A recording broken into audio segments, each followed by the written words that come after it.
This is William Castle, master of suspense, whose formula for fear requires a story so full of unexpected thrills and shocks and suspense that the audience has no chance to catch its breath.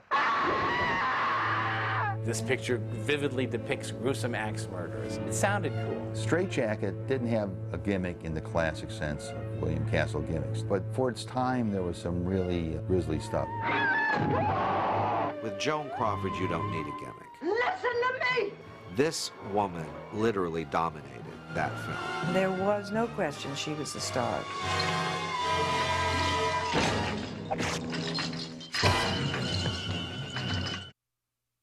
Strait was made after Whatever Happened to Baby Jane, which is the first of what eventually became known as the hag movies, which were these former leading ladies who had gotten kind of old and haggard looking and came back to do horror pictures. Whatever Happened to Baby Jane with Bette Davis and Joan Crawford had been such an enormous success. It became a genre unto itself.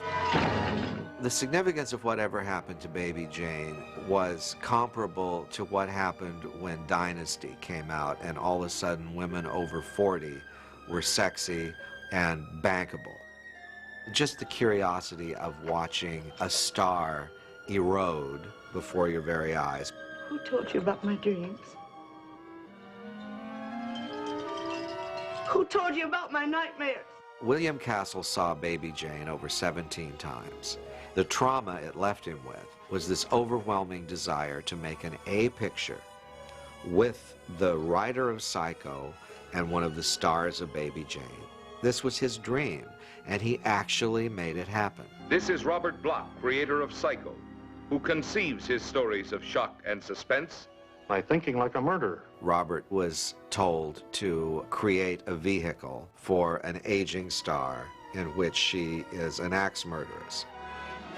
Joan Blondell was originally to have played this character in Strait, but Joan Blondell had an accident. She went through a glass window and had 60 stitches or something and couldn't work. This is Joan Crawford, Academy Award winner and one of the most popular film personalities in the world. William Castle meets Joan Crawford at a party and just falls at her feet and tells her, "I have a script for you. It is completely for you." And she says, "I'm listening." He said, "Okay, you're this woman who's in her 50s. And she goes, "No, no, no, it's a woman in her 40s. She had a violent streak in her acting. So to play an axe murderess isn't much of a drive. Extra! Extra! Read all about it! Love Slayer, insane! I think that what Joan realized in making Baby Jane is that the more monstrous things you did, the more likely you were to get more work.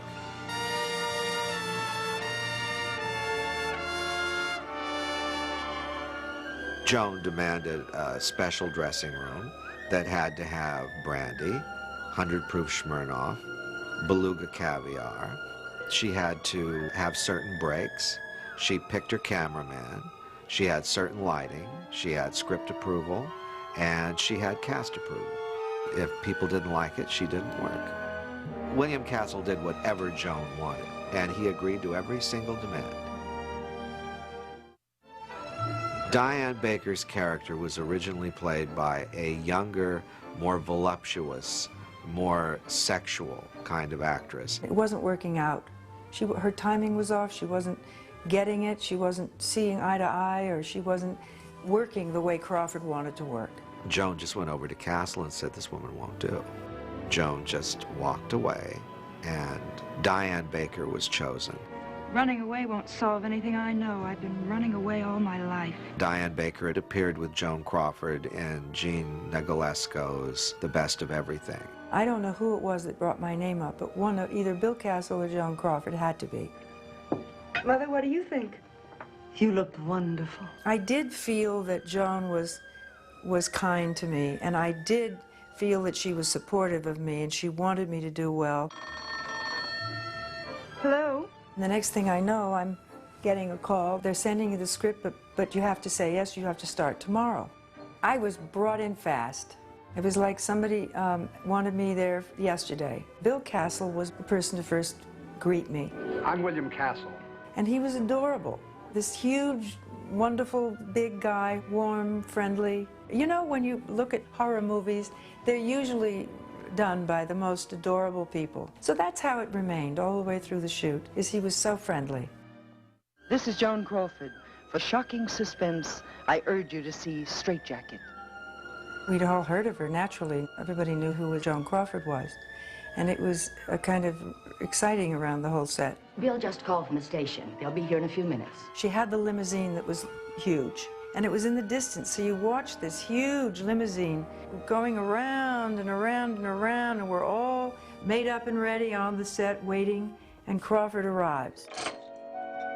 So, I mean, there was an entrance. How do you like it? She had her own makeup person, her own hair. You look lovely. We knew that she had arrived because the set was freezing. No sense going inside. It's just a big old deep freeze. Every set Joan Crawford worked on, they had a freezing set. It was like zero. It was really to keep her skin tight, and to keep her looking young, and to make her makeup stay. We saw the cases of Pepsi-Cola now that were all around, freezing. Joan Crawford became the spokesperson for Pepsi-Cola when she married its acting president, Alfred Steele. As with everything in her life, when she became connected to Pepsi-Cola, Pepsi-Cola was Joan Crawford.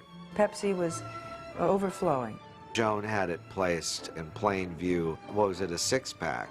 There it is, right on film. And the doctor in the piece, the man who played the doctor, couldn't act. You'll have to excuse my appearance. I'm playing hooky.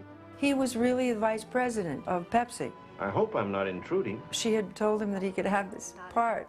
What about your daughter? And so we had problems because he couldn't say his lines. The board recommended your mother's release. I don't know how it worked, but he was made happy. We should mention, Strait Jacket may well be Lee Major's first feature. So that alone makes it unique, I think. Then we have George Kennedy. George Kennedy plays a very kind of unsympathetic farmhand. Your mother's a loony, ain't she? Who gets his head dislocated from his body, courtesy of Ms. Crawford. When you see those heads that look so fake and they're chopped off. Huge heads that were done that were sitting in makeup every morning when we came in. And they're lying there and they're shot. And then there's clip, clip. Even Hitchcock didn't let them look fake.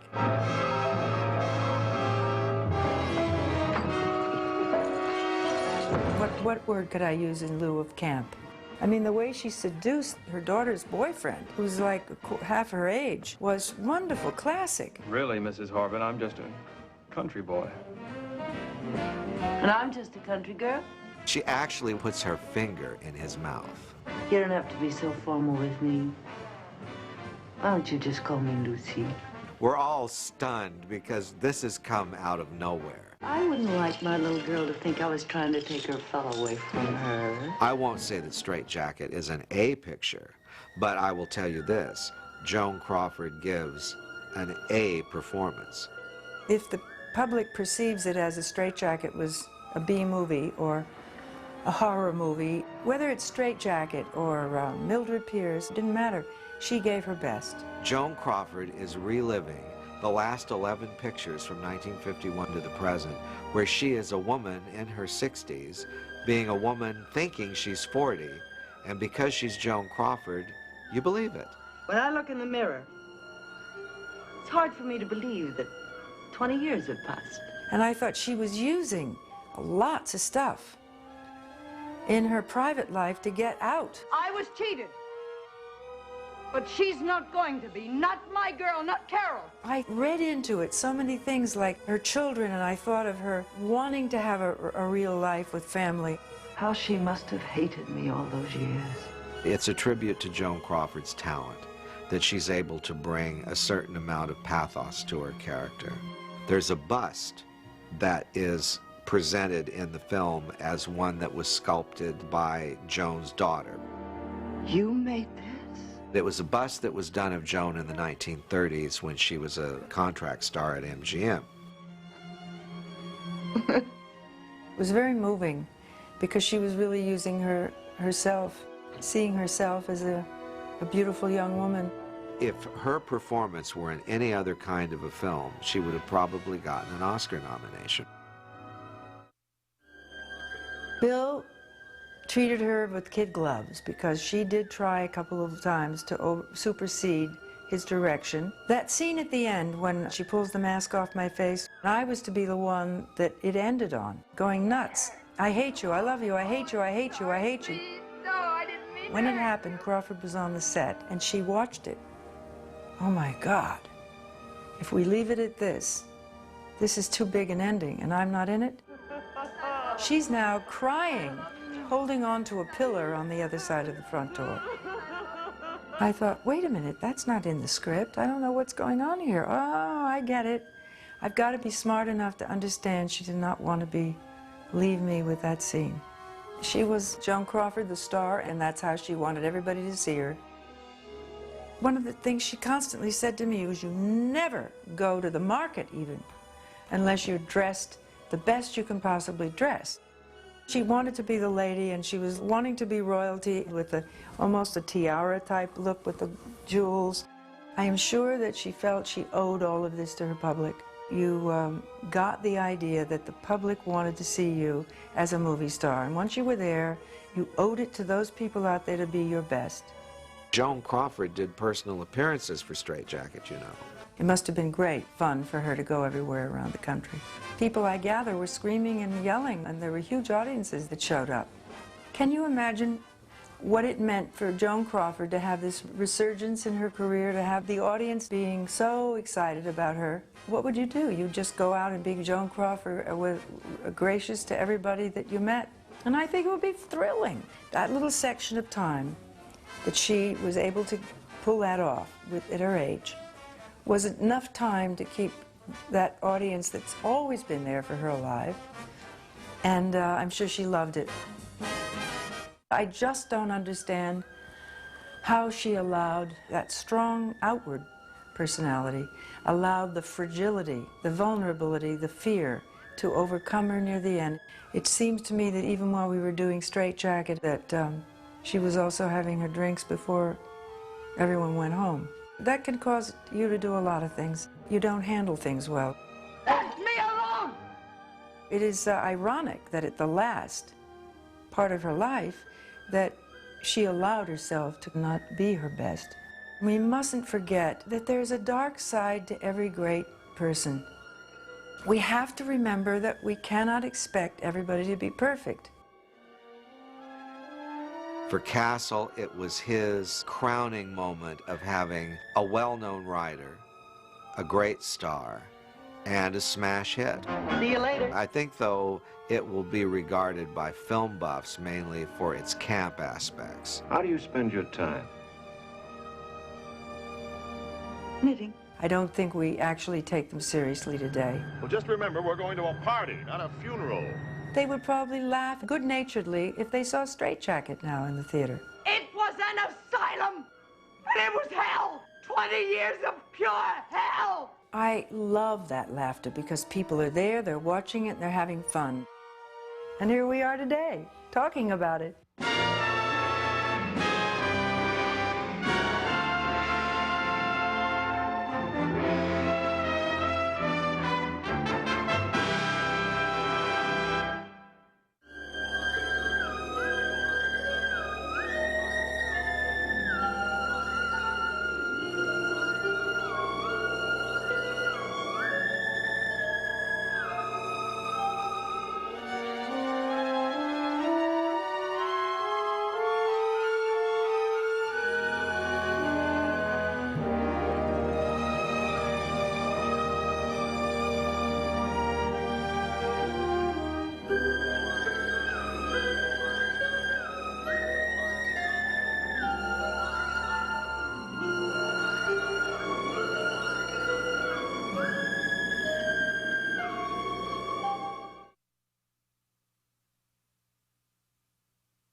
These three people are joining forces in a unique enterprise for which they are perfectly suited, the planning of a murder. And strangely enough, if they do their job well, they will be handsomely rewarded. You see, the crimes they're planning will be part of their new motion picture, Strait. This is Robert Bloch, creator of Psycho, who conceives his stories of shock and suspense by thinking like a murderer, by identifying with the cunning, twisted mind of a psychotic, by becoming a killer. Oh, not literally, of course. There are laws, you know. This is William Castle, master of suspense, director of the motion picture Homicidal, whose formula for fear requires a story so full of unexpected thrills and shocks and suspense that the audience has no chance to catch its breath between gasps. This is Joan Crawford, the star of Strait, Academy Award winner and one of the most popular film personalities in the world. Her subtle psychological and dramatic insights indicate that murder should be done with taste and style. Don't you agree? Let's proceed logically and make some plans.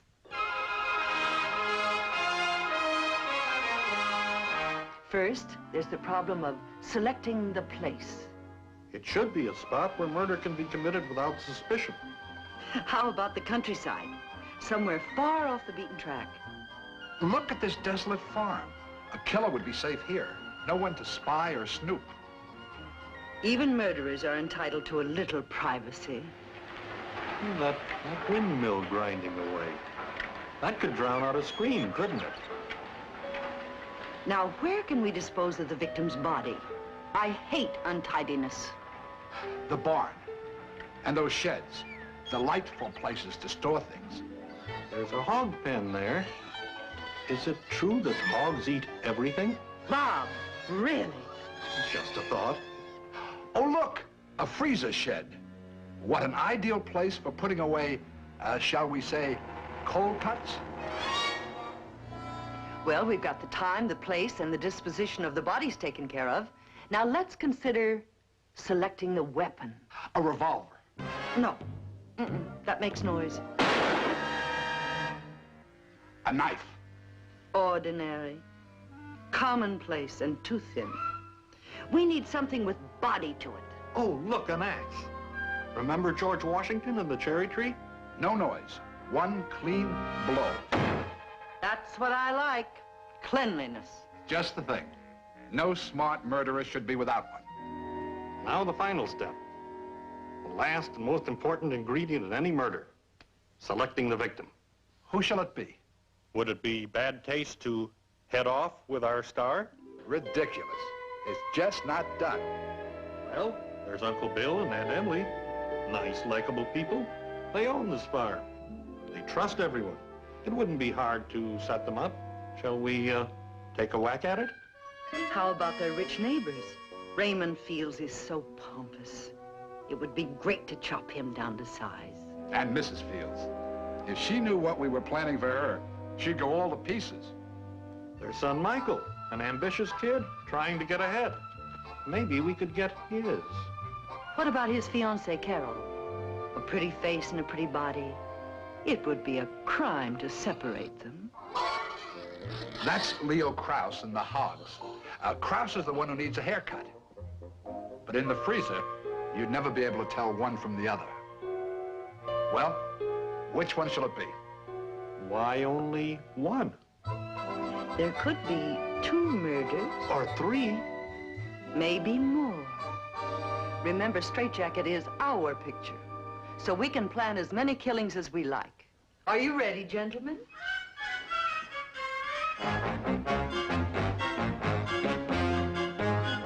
See you later.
When I put those clothes on, something happens to me.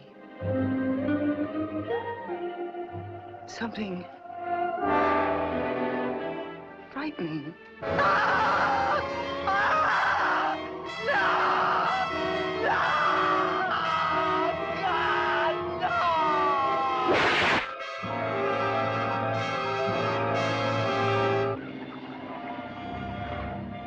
From the loneliness and simplicity of an isolated farm to the sophisticated elegance of a country estate, Strait Jacket mounts to a crescendo of electrifying suspense. Sinister. Frightening. Bill! Bill! Don't you go in that room! Joan Crawford in a shattering screen portrayal. A frantic woman pressured by straitjacket tension. Leave me alone! You let go of me! Listen to me! Just call me Lucy. I wouldn't like my little girl to think I was trying to take her fellow away from her. Carol and Michael are going to be married! And nobody's gonna stop it! Ingeniously designed to shock and startle, Straitjacket may go beyond the limits of your ability to endure suspense. Mother! He's gone. Tell me. Oh, my God!